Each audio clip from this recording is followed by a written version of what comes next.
Hi friends, नमस्कार। मैं प्रवीण कुमार और आपका बहुत बहुत स्वागत है एसेट्स अड्डा में।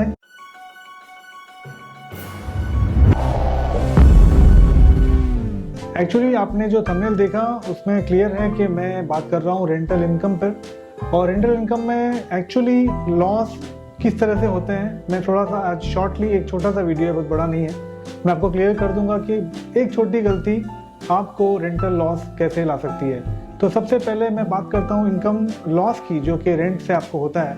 तो रेंटल में मैं आपको बता दूँ कुछ चीज़ें होती है जो आपको इग्नोर नहीं करनी चाहिए। इग्नोर अगर करेंगे तो डेफिनेटली आपको लॉस होगा।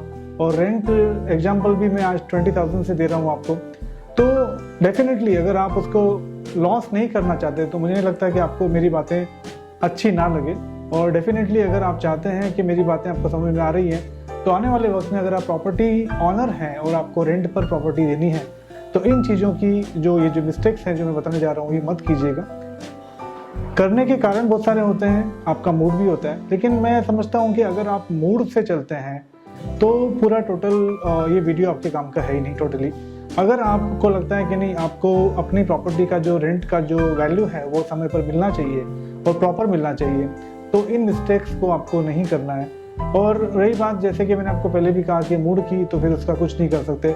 अगर आपको लगता है कि नहीं मुझे तो इस वैल्यू में ही देना है और इस कंडीशन में ही देना है, तो फिर ये डेफिनेटली वीडियो आपके लिए नहीं है। हाँ, अगर आप चाहते हैं कि मैं आपकी इसमें हेल्प कर पाऊँ तो ये वीडियो आप पूरा देखिए और अपने दोस्तों के साथ में शेयर करिए। पहली बार देख रहे हैं तो सब्सक्राइब भी कर लीजिए, ताकि आने वाले वक्त में जो और भी टिप्स होंगे मेरी तरफ से वो आप तक टाइम पर पहुंच जाएंगे।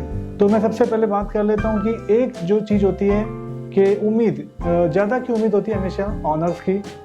उनको लगता है कि नहीं मुझे मेरी प्रॉपर्टी का वैल्यू ज़्यादा मिलना चाहिए। तो एक्चुअली सही मायने में ऐसा होता नहीं है। क्यों नहीं होता है? क्योंकि ट्रेंड भी एक चीज़ होती है। और अगर आप अपने आप को टेनेंट की जगह रख कर देखें, अगर आप टेनेंट हो तो आप जो भी प्रॉपर्टी का जो वैल्यू है, जो भी लोकेशन है और जो भी उसका कॉन्फ़िगरेशन है, उसके ट्रेंड के मुताबिक ही आप पे करेंगे, ना कि आउट ऑफ ट्रेंड जाकर कोई काम करने वाले हैं। तो उम्मीद हमेशा ज़्यादा की मत रखिए। उम्मीद ये रखिए कि आपका जो प्रॉपर्टी है एक मंथ भी उसका लॉस ना हो, यानी कि आप एक मंथ भी उसमें लॉस में ना जाएं। अगर आपको लॉस होता है एक मंथ का तो आगे जाके वो आपके पॉकेट को नुकसान पहुंचा सकता है। और सबसे बड़ी बात, सेकंड बात और सबसे बड़ी बात कि अगर आप ब्रोकर्स को इग्नोर करते हैं, ब्रोकर्स को इग्नोर करने का मतलब हुआ कि नॉर्मली मैं उन ब्रोकर्स की बात नहीं कर रहा हूँ जो आपके फैमिली ब्रोकर्स होता है, यानी कि जैसे फैमिली डॉक्टर होता है, तो वैसे फैमिली ब्रोकर्स भी होते हैं कि आपकी प्रॉपर्टी का वो टेक केयर करते हैं। लेकिन ऐसा भी होता है कि आपकी प्रॉपर्टी मल्टीपल लोकेशंस में है, तो मेरा एक सजेशन रहेगा कि आप हमेशा उस लोकेशन के ही ब्रोकर्स के साथ में डील करें जहाँ पर आपकी प्रॉपर्टी है।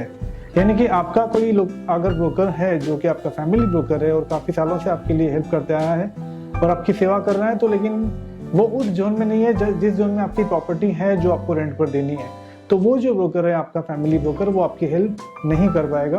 क्योंकि इसका एक ग्रिप होता है काम करने का कि अगर आप किसी ब्रोकर को सर्च करते हैं जो कि आपके लोकेशन में है जहाँ पर आपकी प्रॉपर्टी है, तो उनके पास में ऑलरेडी क्लाइंट्स की लिस्ट होती है जो कि आपकी प्रॉपर्टी या किसी और प्रॉपर्टी के लिए सर्च कर रहे हैं। तो वो इमीडिएटली एकदम आपको चुटकी बजाते ही आपका काम कर देंगे और आपका जो मंथ लॉस है, जो कि मंथली जो लॉस होता है, वो आपका नहीं होगा।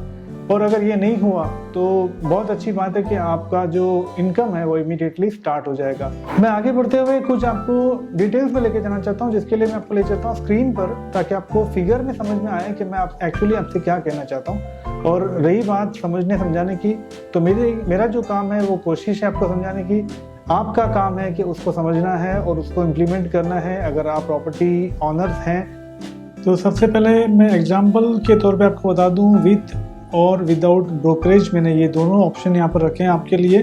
यानी कि आप अगर ब्रोकरेज पे करते हैं तो आपको कितना लॉस होता है, और अगर नहीं पे करते हैं तो अगर टाइम लॉस हुआ तो कितना लॉस होता है। तो यहाँ पर मैंने टेन्योर रखा है 12 मंथ्स का और 20,000 रखा है मैंने रेंट। आगे बढ़ते हैं, नेक्स्ट स्लाइड पर चलते हैं, देखते हैं कि क्या इसमें आपको फ़र्क समझ में आता है। स्टार्ट टाइम मैंने रखा है, एंड टाइम रखा है, नंबर ऑफ मंथ्स यानी कि कितने महीने के लिए रेंट पर आपका प्रॉपर्टी जाता है और क्या इनकम आती है, कितना मेंटेनेंस है, ब्रोकरेज कितना पे करना पड़ता है और आपको नेट इनकम और लॉस कितना जनरेट होता है। तो सबसे पहला ऑप्शन जो आप देख रहे हैं जनवरी से लेकर दिसंबर, यानी कि आपने किसी एक ब्रोकर को हायर किया और उनके पास नॉर्मली जैसे कि मैंने आपको बताया था इमीडिएटली रहता है क्लाइंट, यानी कि आपकी प्रॉपर्टी या सिमिलर प्रॉपर्टी के लिए इमीडिएटली क्लाइंट उनके पास होते हैं टेनेंट्स। तो उस कंडीशन में आपको तुरंत मिल जाता है टेनेंट। तो यहाँ पर आपने पूरे के पूरे 12 मंथ्स रेंट के लिए प्रॉपर्टी दे दी है और यहाँ पर आपको इनकम जनरेट होती है 20,000 के हिसाब से 2,40,000 रुपये के आसपास, और मेंटेनेंस आपका होता है 24,000, जो कि मैंने रखा है एग्जांपल के लिए 2,000 रुपीज़ पर मंथ। ये थोड़ा सा कम या ज़्यादा भी हो सकता है। ब्रोकरेज आपने यहाँ पर पे कर दिया क्योंकि आपने ब्रोकर को हायर किया था, तो ये अमाउंट होता है 20,000 का, यानी कि एक रेंट आपको उनको पे करना पड़ता है। और आपका नेट इनकम जो है वो हो गया 1.96 लाख, यानी कि आपने फाइनली 1.96 अप्रॉक्सीमेटली 2 लाख रुपए कमा लिए। अब हम चलते हैं ऑप्शन नंबर 2, यानी कि अगर आपकी प्रॉपर्टी आपने ब्रोकर को अवॉइड किया नॉर्मली और आपने खुद एफर्ट डाला, जो कि अपना काम नहीं है, यानी कि आपका काम नहीं है, आप एक्सपर्ट नहीं है ये सब काम करने में, तो आपको टाइम लगेगा डेफिनेटली टेनेंट मिलने के लिए। तो यहाँ पर मैंने एक टेंटेटिव अप्रैल से पकड़ा है, अप्रैल से दिसंबर तक आपका प्रॉपर्टी रेंट पर चले गया। इस कंडीशन में आपको 9 मंथ के लिए रेंट मिल जाता है, जिसका वैल्यू होता है 1.80 लाख, यानी कि 1,80,000 रुपये। मेंटेनेंस तो आपको 24,000 ही पे करना पड़ेगा क्योंकि आप प्रॉपर्टी को कंटिन्यू होल्ड कर रहे हैं, और यहाँ पर आपने ब्रोकरेज बचा लिया, यानी कि आपका नेट इनकम हुआ 1.56, यानी कि तकरीबन 1.5 लाख रुपये, और आपको यहाँ पर लॉस जनरेट होता है 40,000 का पहले ऑप्शन के मुकाबले। और स्टार्ट टाइम अगर मैं पकड़ूँ मई से आपने अगर एग्जांपल के तौर पे कोई टेनेंट लिया है, हायर किया है, ब्रोकरेज आपको पे करना नहीं पड़ा, फिर भी यहाँ पे 8 मंथ आपको मिल जाता है रेंट, जिसका वैल्यू होता है 1.60 लाख, और मेंटेनेंस अमाउंट यहाँ पे फिर भी आपको 24,000 पे करना पड़ेगा। ब्रोकरेज अमाउंट हो गया 0, यानी कि फिर भी आपने नेट इनकम जो आपने कमाई है वो है 1.36 लाख, यानी कि 1.4 के आसपास। तो फाइनली यहाँ पर आपका लॉस होता है 60,000 रुपीज़। कहने का मतलब है कि आपका जो टाइम लॉस है वही आपका मनी लॉस है।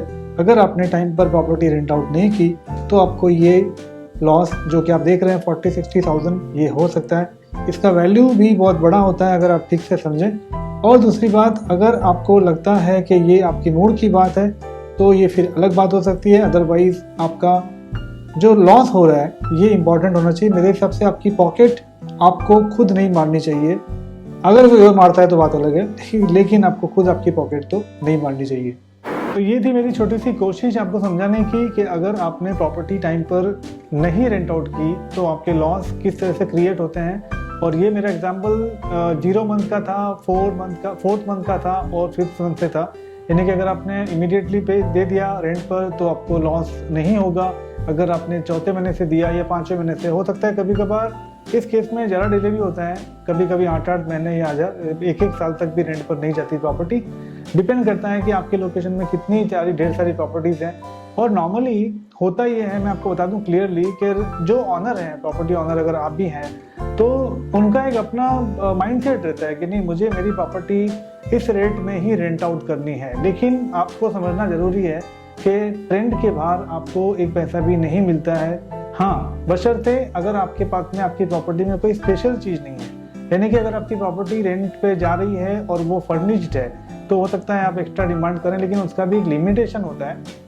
मैं आपको बता दूं कि 500-600 आप नॉर्मली पर प्रोडक्ट ऐड ऑन कर सकते हैं रेंट, अगर आपका प्रॉपर्टी फर्निश्ड है। यानी कहने का मतलब है आपकी प्रॉपर्टी में अगर 5 चीज़ें हैं तो आप वहाँ पर 2,500 से लेके 3,000 तक भी ज़्यादा ले सकते हैं। 5 चीज़ों से मेरा मतलब सोफ़ा, बेड, वार्डरोब कुछ भी हो सकता है, किचन हो सकता है। किचन का नॉर्मली ज़्यादा मिल जाता है 1,000 से लेके 1,500 के आसपास। तो ये सारा एक ट्रेंड है जिसको फॉलो करना ज़रूरी है, और अगर आपने इसको फॉलो नहीं किया तो डेफिनेटली आपका लॉस होगा। और मुझे नहीं लगता कि इतना लॉस बेयर करना चाहिए। अगर आपको मैं बता दूं, मैं SIP में ज़्यादा इंटरेस्टेड हूँ नॉर्मली। मैं आपको एग्जांपल दे देता हूँ कि अगर आपका 3,000 रुपये का भी लॉस होता है मंथली, यानी कि जो आपने देखा कि आपका लॉस यहाँ पे 40,000 और 60,000 के आसपास भी हो रहा है, तो मैं समझूँ 3,000 रुपये का लॉस अगर आप पकड़ के चलते हैं तो 25 ईयर्स का अगर आप कैलकुलेट करेंगे, 25 ईयर्स का कैलकुलेशन, तो 1 करोड़ के ऊपर का लॉस होता है आपको 3,000 मंथली के हिसाब से। यानी कि कोई भी अमाउंट जो लॉस होता है वो छोटा नहीं होता।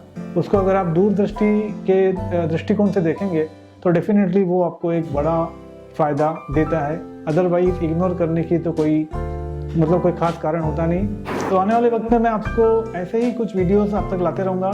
तो आप अपना ख्याल रखिए। Take care. धन्यवाद। जय हिंद।